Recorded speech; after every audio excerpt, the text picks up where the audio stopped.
So today I'm over at Ethelyn and Joe's. Ethelyn and Joe were in Hurricane Florence, and their house flooded all the way up to the roof, and everything they owned was still in here. So what we're doing is we're going through some of the tools and seeing if we can get things to work, specifically the gas operated equipment. He's already gone through a lot of his electrical power tools, and a good majority of those still work. There are things that he needs to do to try and prevent them from rusting and continue to dry them out, but a good part of those work. It's just a massive cleanup of these tools. We're going to need the tools to help rebuild this house, which is just already smells of mildew and mold, but the tools are looking real nice. Yeah.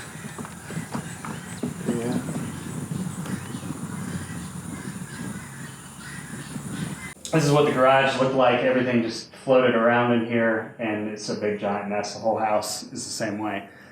So what we're doing now is we're going to be working specifically on these gas-powered tools and see if we can get them running, clean the water out. We're using penetrating oil on motors to kind of re-lube them, replacing fuel filters, air filters, changing the oil.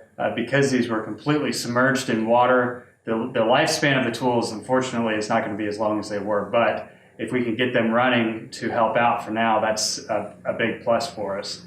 So that's what we're doing here today. This is about, for any of you who were in this situation and you had tools that went underwater, we're trying to show you how you can restore those tools and get them back to working for you. Today we're working on a chainsaw and a pressure washer. We'll also be working on a riding mower. I'm not sure how far we're going to get on the riding mower today because we still need to get parts for it. Lots of fun things going on here, but this should be fairly interesting for those of you who are trying to figure out how to get some of these submerged tools back to use again.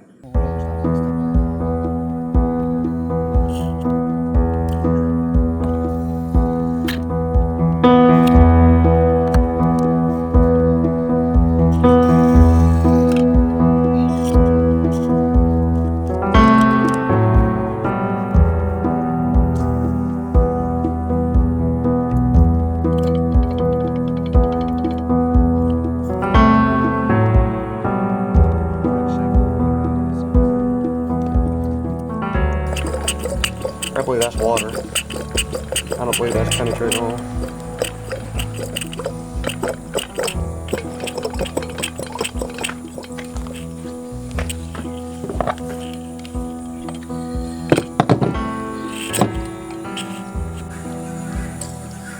I went to Lowe's and they did not have a whole large selection.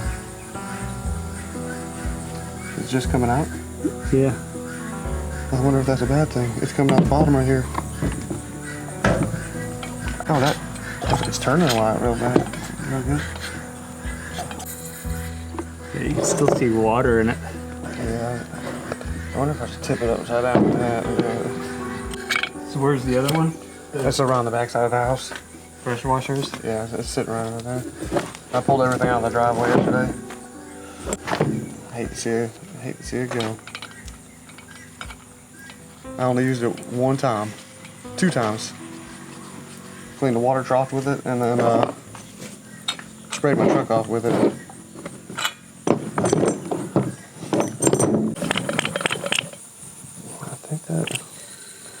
I don't know if that's all the water in it, but it might be enough to blow the rest of the water out. Yeah, I'll try to run it with What about the did you drain the fuel out? Yeah, I took all the gas out. I took all the oil out. I changed the gas filter. Here's the old one. Yeah. Did you try pumping through this to get water out of the system? Well, I don't see how water would have gotten into I can fuel pull this lines. out and we can maybe spray some. I think you'll be all right.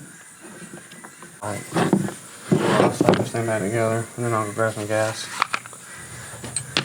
Gas is a crucial ingredient. I can't believe I forgot the gas. Couldn't shake all the water out of it, so I was like, well, I'll take it off. I would think though that once you get it running and you put this on, it's going to blow out. Yeah. Okay. You got a new air filter on there. Yeah. Yeah. Yeah, it came in a little kit. I couldn't find one out at Lowe's, but Tractor Supply had them. These? Yeah. This whole little kit, there was an air filter, spark plug, and fuel filter. Yeah. And a little two-stroke oil. The Tractor Supply, didn't they just start carrying Husqvarna like this year? They just did, yeah. So Joe's actually been working on this Husqvarna Rancher chainsaw. This is a chainsaw that I really kind of want, but not one that's been in a flood, obviously. But we're going to. He's changed the fuel filter, the air filter. We've run a lot of penetrating oil through it, and pretty much had to keep pumping the engine until we saw the penetrating oil running clean and most of the water had come out. Now he's going to get some fuel. We're going to try and test this one out. But you know, hopefully this will be a good testament to Husqvarna because I'm a big Husqvarna fan.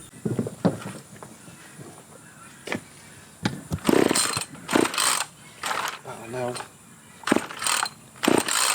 I think the starting fluid will help.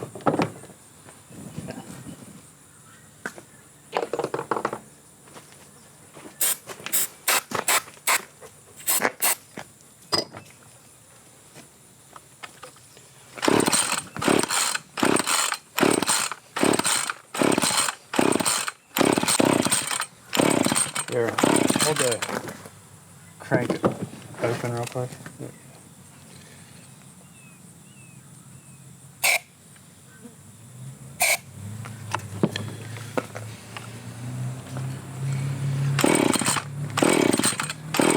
It's getting better.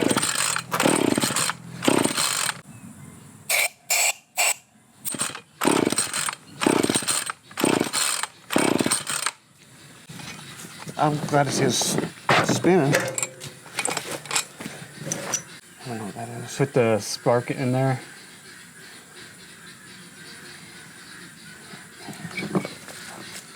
And then go ahead and pull it.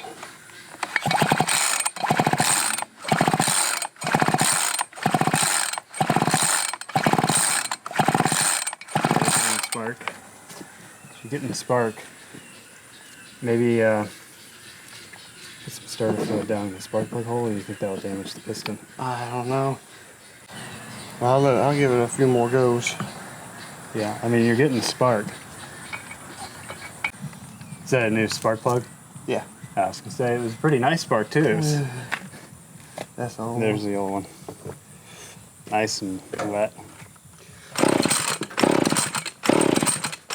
Could be that there was still some fuel in those lines, or water in the fuel lines. Yeah, but I feel like the starter or the starting fluid should have.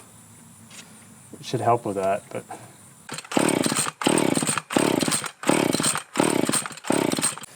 Maybe just let it.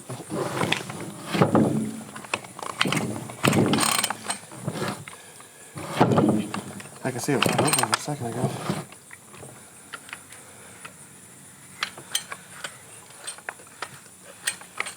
Yeah, they're just wide open. Yeah.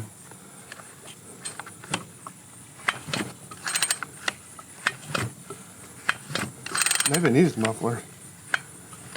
Yeah, I was going to say the other thing is we might be having too much airflow without a muffler and without a air filter. We're just, you know what I mean? Yeah.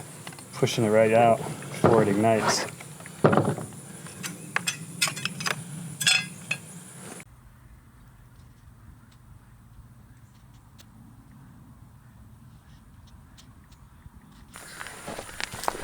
Now this one right here is a brand new Husqvarna pressure washer, and we're hoping we can get this running because there's so much mud caked on everything. This house sat underwater for quite a period of time, so there's everything is just this brown mud, and we're hoping that we can get some cleared areas with the pressure washer so that they could at least try and have some workspace on the property. until it rains, which our rain forecast ironically has kind of dwindled at the moment, so there's not going to be enough rain to clear anything off anytime soon. So this one here, I'm going to start on while he is getting some fuel. And I have never worked on a Husqvarna pressure washer before. I've worked on a Troy-Bilt. They have a bowl carburetor down here. I'm going to empty that carburetor. What happens is the water, when it's submerged in water, it's going to come in. It's going to be able to travel through the carburetor into the motor. It's going to be able to go in through the air filter and the exhaust into the motor. There's really no way to keep the water from penetrating into the motor when the entire, this thing was probably under a good 6 to 8 feet of water. So we have to try and clear all that out and then re-lube everything so that it's usable again. And hopefully we can make these things work so that they're not a complete loss.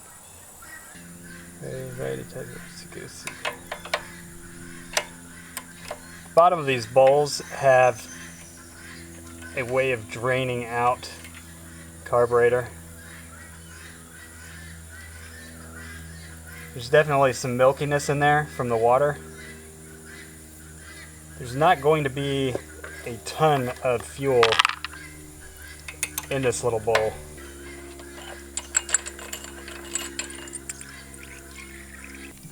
So you can see that it's kind of a mixture of dirty water and fuel. This is what's inside the motor.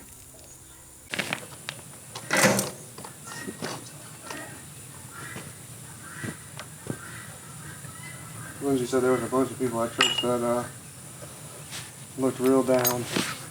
At church? Yeah, she said the preacher just had a house built.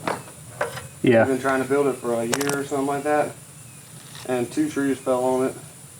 Oh gosh. Yeah. She said everybody's in.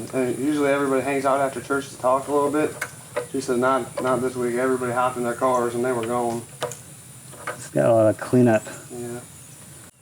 Have you guys heard anything more about some of the other houses that flooded? I saw some in Gulf. And I know that there are some in Lee County. And I know that there's got to be houses down in Moore that are down on the deep river that had to be under.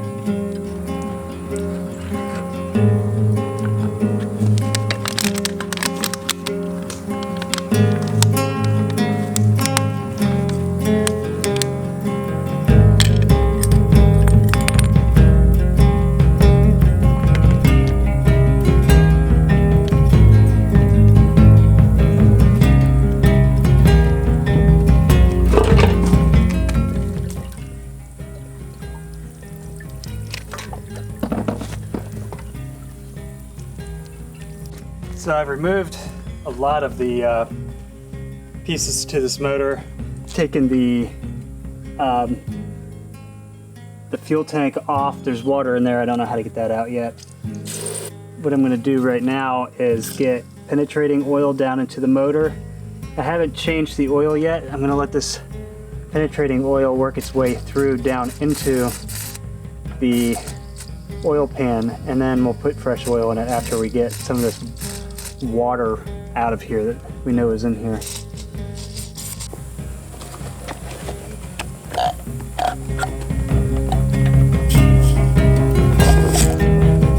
Nice.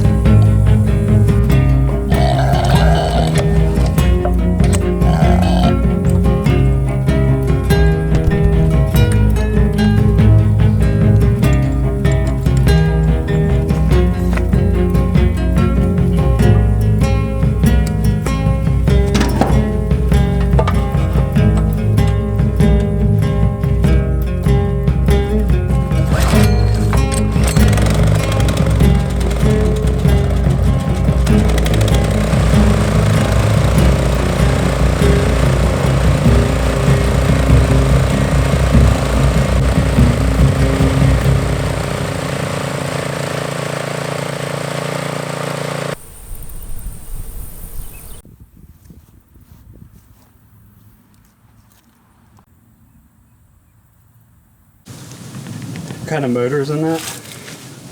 It's a Briggs & Stratton. I'm pretty sure.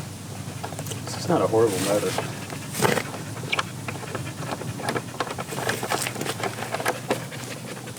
It's for changing the oil. Yeah. We could take these bars off to make it easier.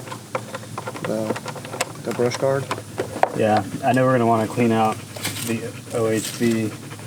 I think everything else we need to get to is probably back here. The question would be, Should we got a new filter? They sell these filters though.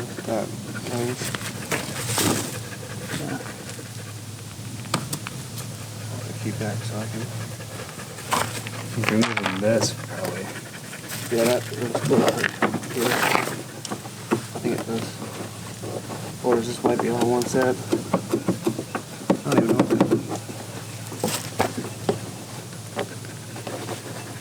It looks like it's two pieces, but there's only like a bar in the way.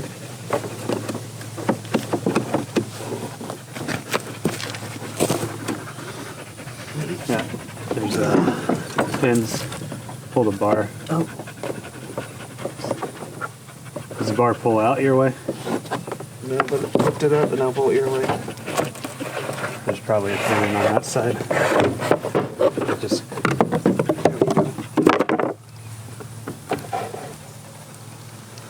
Well, that's a winner. yeah, nice. I wonder if that battery's any good. Well, it tried to start. Oh, it did? Yeah.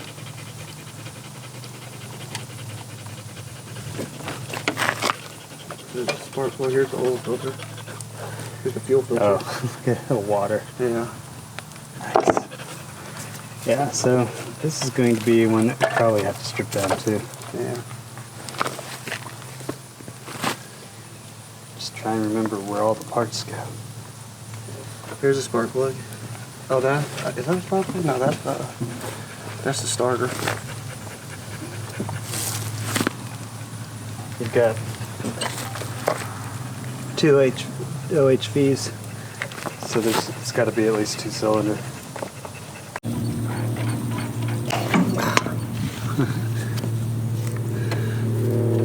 Yep.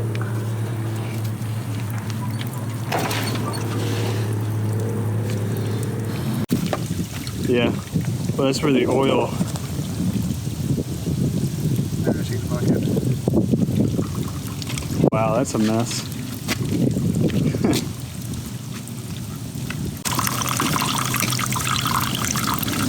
There's like no oil coming out of that at all. I wonder if the oil got pushed out. I think the oil got pushed up into those OHV casings and then probably got pushed out, yeah. I mean, that's not oil.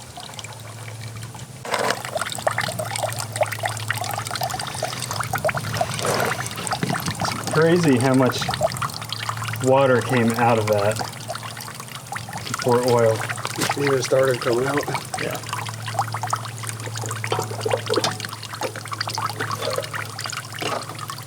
Oh, it is again.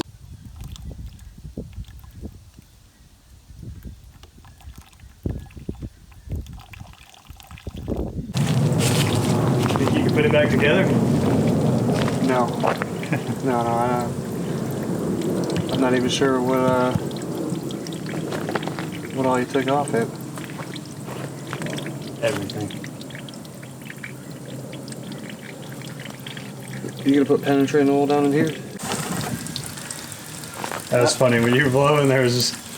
Yeah.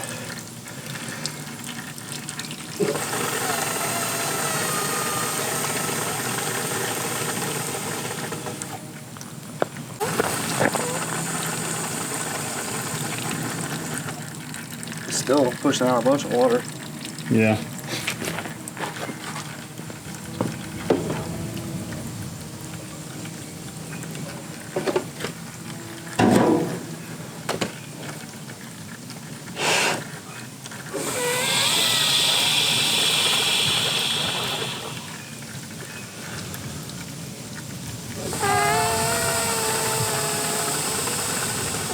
I should have brought my air compressor over. I could have